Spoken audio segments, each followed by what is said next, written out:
ವೈಶಾಖ ಮಾಸದ ಶುಕ್ಲ ಪಕ್ಷದ ತೃತೀಯ. ವೈಶಾಖ ಮಾಸದ ಶುಕ್ಲ ಪಕ್ಷದ ತೃತೀಯವನ್ನ ಅಕ್ಷಯ ತೃತೀಯ ಅನ್ನುವುದಾಗಿ ಕರೆಯುವಂತಹ ಪದ್ಧತಿ ಇದೆ. ಈ ತೃತೀಯ ದಿವಸದ ವಿಶೇಷತೆ ಏನು ಅಂದರೆ, ಇದಕ್ಕೆ ದೇವ ಋಷಿ ಪಿತೃ ಮೂರೂ ಜನರೂ ಅಭಿಮಾನಿಗಳಾಗಿದ್ದಾರೆ ಅಂತ ಮಾಸ ಮಹಾತ್ಮ್ಯದಲ್ಲೆಲ್ಲ ಹೇಳ್ತಾರೆ. ಇವತ್ತು ನಾವು ಮಾಡುವಂತಹ ಪ್ರತಿಯೊಂದು ಕರ್ಮವೂ ಮೂರು ಜನಕ್ಕೂ ತೃಪ್ತಿಯನ್ನು ಕೊಡುತ್ತೆ. ದೇವ ಋಷಿ ಪಿತೃಗಳಿಗೆ ಸಂತೋಷವನ್ನು ಉಂಟು ಮಾಡುತ್ತದೆ. ನಾವು ಮಾಡುವ ದಾನ ಇರಬಹುದು, ಮಾಡುವಂತಹ ಜಪಗಳಾಗಿರಬಹುದು, ಏನೇ ಇರಲಿ ಸತ್ಕರ್ಮಗಳು ಆ ಮೂರು ಜನಕ್ಕೂ ತೃಪ್ತಿಯನ್ನು ಕೊಡುತ್ತೆ ಅಂತ. ಇದರ ಜೊತೆಗೆ ಈ ದಿನದಲ್ಲಿ ಗಂಗಾ ಸ್ನಾನಕ್ಕೆ ವಿಶೇಷವಾದಂತಹ ಮಹತ್ವವನ್ನು ಹೇಳಿದ್ದಾರೆ. ಗಂಗಾದಿ ಸ್ನಾನಗಳು, ನದಿಗಳಲ್ಲಿ ಸ್ನಾನ ಮಾಡಬೇಕು. ಅಷ್ಟೊಂದು ಉತ್ತಮ ದೂರದ ನದಿಗಳಿಗೆ ಹೋಗಿ ಸ್ನಾನ ಮಾಡಲಿಕ್ಕಾಗದೇ ಇದ್ರೂ ಸಮೀಪದಲ್ಲಿ ಇರುವಂತಹ ನದಿಗಳಲ್ಲಿ ಆದರೂ ಪ್ರಾತಃ ಸ್ನಾನವನ್ನು ಮಾಡಬೇಕು. ಈ ಅಕ್ಷಯ ತೃತೀಯ ದಿವಸದಲ್ಲಿ ವಿಶೇಷತೆ ಅಂತಂದರೆ ಪರಶುರಾಮ ಜಯಂತಿ ಅವತ್ತು.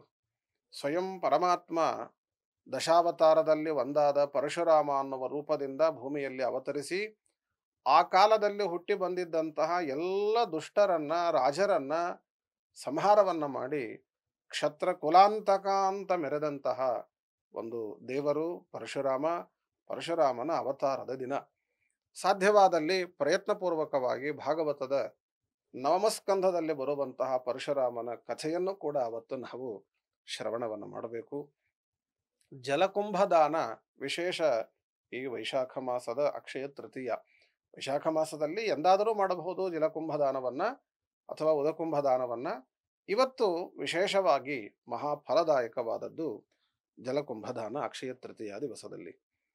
ಇದರ ಜೊತೆಗೆ ನಮ್ಮ ಶ್ರೀಮದ್ ಉತ್ತರಾದಿ ಮಠದ ಮಹಾಪರಂಪರೆಯಲ್ಲಿ ಬಂದಂತಹ ಮಹಾಗುರುಗಳು ಶ್ರೀಮದ್ ಟೀಕಾಕೃತ್ಪಾದರ ಸಾಕ್ಷಾತ್ ಶಿಷ್ಯರು, ಅವರ ಉತ್ತರಾಧಿಕಾರಿಗಳಾದಂತಹ ಮಹನೀಯರು ಶ್ರೀ ವಿದ್ಯಾಧಿರಾಜ ತೀರ್ಥರು ಅವರ ಪುಣ್ಯ ದಿನ ಅವತ್ತು.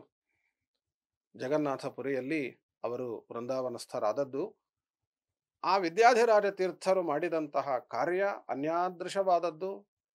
ಅವರು ಮಹನೀಯರು ಭಗವದ್ಗೀತೆ ಮತ್ತು ವಿಷ್ಣು ಸಹಸ್ರನಾಮ ಈ ಎರಡೂ ಗ್ರಂಥಗಳಿಗೂ ವ್ಯಾಖ್ಯಾನವನ್ನು ಬರೆದಂತಹ ಏಕೈಕ ವ್ಯಕ್ತಿ ಅಂತ ನಾವು ತಿಳಿದರೆ ತಪ್ಪಲ್ಲ.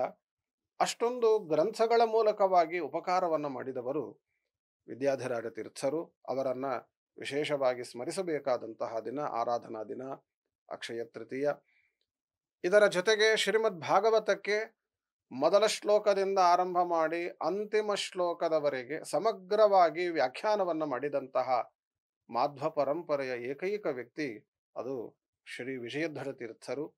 ಆ ವಿಜಯಧ್ವಜ ತೀರ್ಥರ ಪುಣ್ಯ ದಿನ ಆ ಅಕ್ಷಯ ತೃತೀಯ ದಿವಸ ಕಣ್ವತೀರ್ಥ ಅನ್ನುವಂತಹ ಕ್ಷೇತ್ರದಲ್ಲಿ ಅವರ ಮೂಲ ವೃಂದಾವನವನ್ನು ಕಾಣುತ್ತೇವೆ. ಪ್ರಯತ್ನಪೂರ್ವಕವಾಗಿ ವಿಜಯಧ್ವಜರ ಆ ವ್ಯಾಖ್ಯಾನದ ಒಂದು ಅಧ್ಯಯನವನ್ನ ನಿತ್ಯ ಮಾಡಬೇಕು. ಅವತ್ತಾದರೂ ಅಕ್ಷಯ ತೃತೀಯ ದಿವಸದ ಈ ದಿನದಲ್ಲಿ ಆದರೂ ನಾವು ಮಾಡಬೇಕಾದದ್ದು.